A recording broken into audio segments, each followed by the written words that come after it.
Bienvenidos, esto es Agenda Cultural. Iniciamos la semana. Hoy vamos a hablar de un tipo de economía que se refiere a las industrias creativas, a las industrias culturales, que a nivel mundial representa el 6% del PBI y que en nuestro país genera alrededor de 700.000 puestos de trabajo. ¿De qué se trata? De la economía naranja, y vamos a descubrir en esta edición qué es lo que representa en el Perú. Pero antes vamos a contarles que más de 100 fachadas del Cerro San Cristóbal fueron pintadas como parte del programa de recuperación de espacios públicos limeños al Bicentenario. Los trabajos fueron ejecutados por la Municipalidad de Lima para recuperar, mejorar y potenciar el desarrollo turístico de 54 espacios públicos de la ciudad. La primera etapa contó con el apoyo de dirigentes vecinales, voluntarios, empresas e instituciones. Y para las siguientes etapas del programa, que va hasta el 29 de marzo, se tiene previsto pintar murales en 50 frontis de la zona.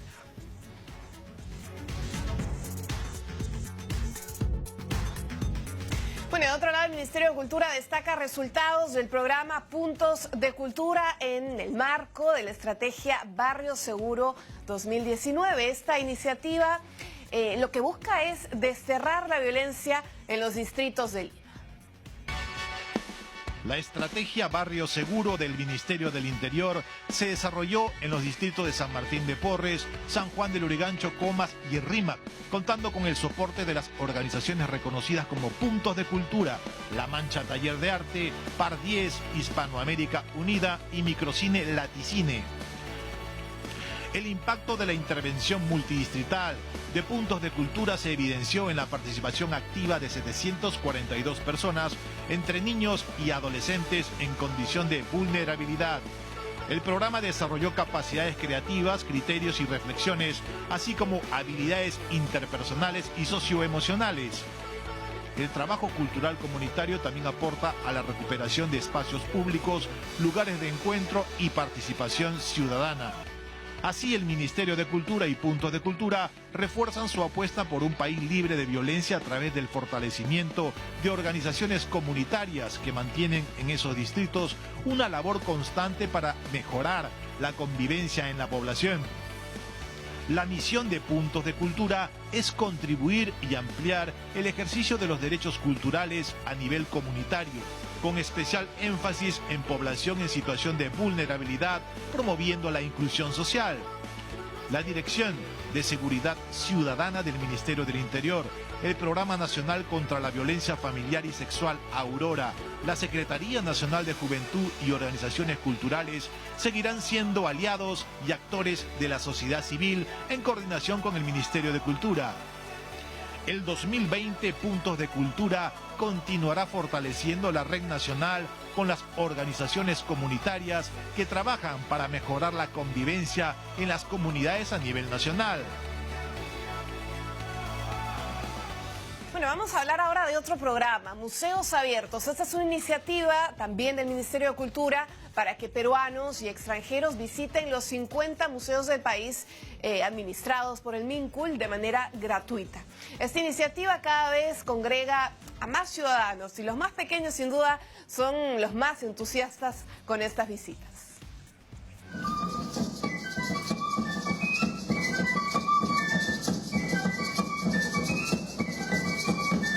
Ay, me encantó. Sobre todo que quiero que ella desde niña, ella es mi nieta, quiero que desde pequeñita ya se identifique mucho con sus raíces, con todo lo peruano. Yo como extranjera me llama mucho la atención su cultura, es bien interesante. El primer domingo de cada mes, el Ministerio de Cultura invita a visitar los museos en todo el país de manera gratuita. Museos Abiertos es una propuesta del Ministerio de Cultura donde cada primer domingo del mes, cuando ingresan los ciudadanos peruanos de manera gratuita bajo la ley 3599, los museos estén más dinámicos, estén más abiertos con diferentes actividades. Son 50 museos en todo el territorio, en los que turistas nacionales y extranjeros pueden disfrutar de la historia del Perú con solo mostrar su documento de identidad. De esos 50 museos aproximadamente, 20 tienen este tipo de actividades artísticas o educativas. En Lima, uno de estos espacios es el Museo de Sitio Pucllana en Miraflores, donde el arte, cultura y tradición se unen. Tenemos en este momento lo que se está presentando, la danza en Maipa, que es una danza del grupo étnico Jarambut del departamento de Madre de Dios. Bien, ustedes pueden ver acá la perfecta combinación entre patrimonio arqueológico y cultura viva, la participación también de los turistas. Además, se implementan juegos lúdicos para los más pequeños y así pasan un domingo en familia o entre amigos, aprendiendo más de la cultura peruana.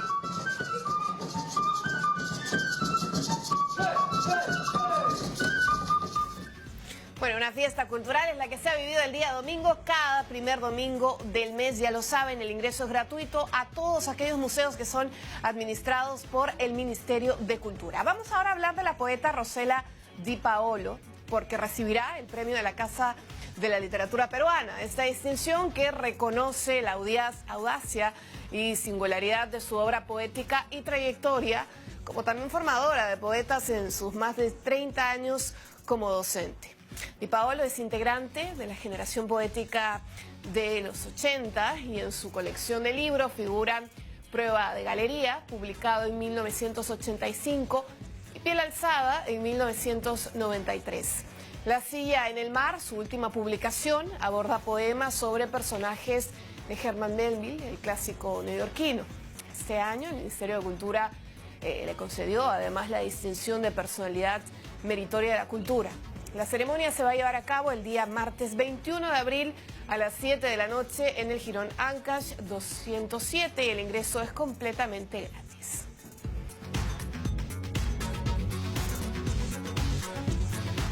Bueno, vamos a conocer qué sucede en los distintos puntos del país. En Apurímac, por ejemplo, el concurso de danzas carnavalescas Ticapayana llegó a su fin. Comparsas de la región y de Cusco, además, desfilaron por las principales calles de Tambopamba.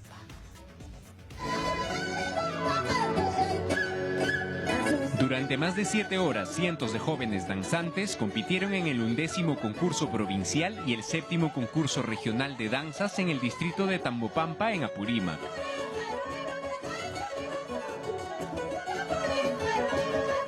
Esta actividad forma parte del Carnaval Taquipayana, festividad costumbrista declarada Patrimonio Cultural de la Nación. En el Estadio Municipal de Rey Roja se reunieron delegaciones de danzantes de las provincias de Apurímac y Cusco, quienes primero participaron de un pasacalle. En este recorrido de comparsas, con sus coloridos trajes, cantos y bailes, llenaron de alegría a los espectadores. Los ganadores de las categorías de casguas y danzas provinciales e internacionales participan en el Puquillay, evento que se realiza en Andahuaylas.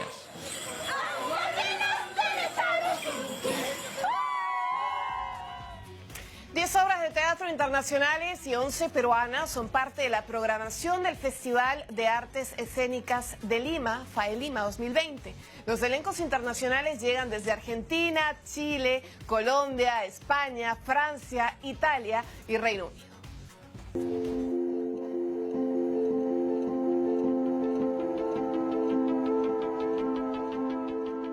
La compañía Lerux combina el arte circense con el cine negro de Hollywood y el teatro físico para presentar El elefante en la habitación. La obra franco-canadiense inaugurará la 4ª edición del Festival de Artes Escénicas FAE 2020 en el Gran Teatro Nacional, una de las 6 instituciones organizadoras y productoras del festival. Del 3 al 15 de marzo, el FAE contará con 10 obras de teatro internacionales y 11 puestas en escena nacionales, dentro de las que se incluye, por primera vez, una programación familiar.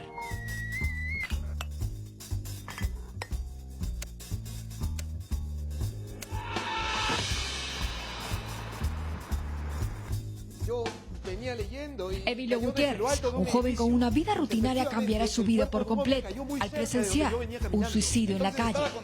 El hombre intempestivo, escrita por Carlos González Villanueva y dirigida por David Carrillo, es la primera pieza dramática peruana que inaugurará el festival en el Teatro de la Universidad de Lima.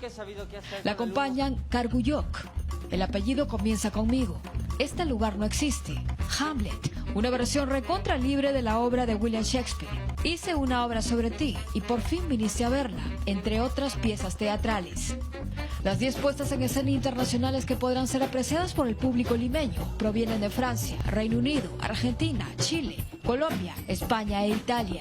Entre ellas, Ahora no somos demasiado viejos todavía, Gran Bolero, Recordar 30 años para vivir 65 minutos, Camargo, entre otras. Puede obtener más información sobre los horarios y sedes donde se presentarán las obras teatrales en www.faelima.com.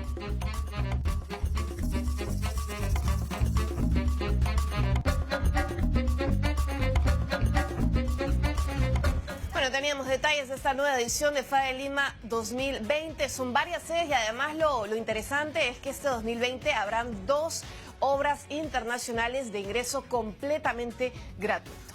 Vamos a otros temas. Debido al brote del coronavirus en Francia, el Museo del Louvre permanecerá cerrado, esto como medida sanitaria, tras los casos que ya suman 133 muertos. Se realizó una reunión del personal del museo con representantes de los ministerios de Sanidad y Trabajo. El gobierno de Emmanuel Macron anunció la prohibición de reuniones de más de 5.000 personas en recintos cerrados para evitar los contagios. El portavoz del museo señaló que en el Louvre se reúnen muchísimas más personas cada día y este cierre es una medida necesaria. Bien, amigos, momento de hacer una pausa, no se muevan. Al regresar vamos a conocer todo lo que representa en el mundo y sobre todo en nuestro país la economía naranja. Con eso más volvemos.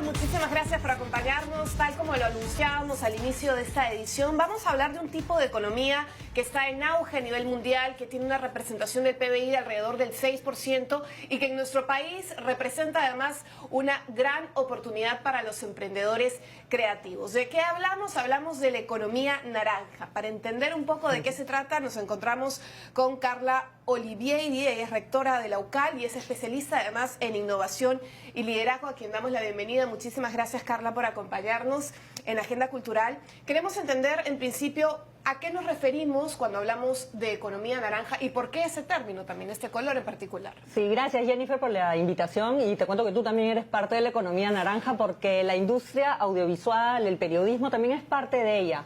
La economía naranja es un término que introdujo el BID, el Banco Interamericano de Desarrollo, para referirse a las industrias creativas. La razón por la que es naranja, bueno, hay muchas razones, pero una de ellas, que es la que más me gusta a mí, es porque lo que busca la economía naranja es sacarle el jugo a las ideas. Entonces, por eso tiene... A los emprendimientos. Sí, a las ideas. Y básicamente lo que buscó el BID con la introducción del término de economía naranja era cuantificar su aporte en el PBI mundial. Como tú has dicho, representa el 6% de la economía mundial, que no es nada despreciable. Y lo que busca el BID es que los países lo pongamos en agenda, que usemos, o que también cuantifiquemos el aporte de las industrias creativas en nuestra fórmula del PBI, así como la agricultura, la minería, la pesca, la industria, etcétera, porque es importante. Ahora, cuando hablamos de un tipo de economía en auge, como es la economía naranja, quizás para poder situar a nuestro público, cuando hacemos comparaciones, por ejemplo, con la pesca, tiene indicadores muy alentadores. Sí, por ejemplo, la economía naranja, bueno, que son, como dije, las industrias creativas como el mundo del cine, audiovisual, las editoriales, la gastronomía también entra, la arquitectura, el marketing asociado con la parte creativa, la publicidad, etcétera. Hoy, bueno, en el 6% del PBI mundial. Sin embargo, el CEPLAN ha tratado de cuantificar el aporte de las industrias creativas en nuestro país, que no es fácil medir por el alto grado de informalidad que tenemos. Sin embargo, es hasta 5 veces más de lo que hoy aporta la pesca. Entonces, es un tema que sí deberíamos tener mucho más en cuenta en la medición de la economía y en la promoción, sobre todo. Hay que promover mucho más participación de jóvenes, adultos, etcétera, que en el Perú si hay algo que abunda es la creatividad, es el ingenio del peruano, y acá lo que buscamos es que estas buenas ideas, con una metodología bien trabajada, se conviertan en negocios y sean rentables. Bueno, cuando hablamos además de economía naranja, según las estimaciones que se dan, que no son la ciencia cierta a propósito de la informalidad que es un motor también en nuestro país, genera empleo más o menos a 700.000 personas. La gran pregunta sería, ¿qué se necesita en el Perú para impulsar aún más estas industrias creativas y que sean una fuente de ingreso y una fuente de oportunidad también, sobre todo para los jóvenes, por ejemplo? Lo primero es mapear, ¿no? Hacer un diagnóstico, que ya el CEPLAN avanzó en algo, ¿no? Es actualizar un poco las cifras. El CEPLAN predijo que para el próximo año ya iban a significar 5% de nuestro PBI. Pero en realidad podemos hacer que esto duplique. ¿Actualmente cuánto representa? Ahora debe estar cerca del 3%, 3-4%, porque no hay cuantificaciones de este último año. Se hizo un avance en Produce cuando se iniciaron las mesas de trabajo de innovación, que siguen trabajando muy bien. Sin embargo, la economía naranja es algo diferente, porque busca sacarle el jugo a la creatividad de estos sectores en particular, y no solamente las innovaciones a través de la tecnología, etcétera. Se complementa con lo que ya está haciendo Produce. En el 2016, por primera vez, en el CADE, en los famosos CADE, se puso como tema la economía naranja, pero de ahí se quedó. Colombia, yo creo que es un caso fantástico para replicar, para imitar. Colombia, el año pasado, el presidente Duque nombró y creó un viceministerio de la creatividad y de la economía naranja.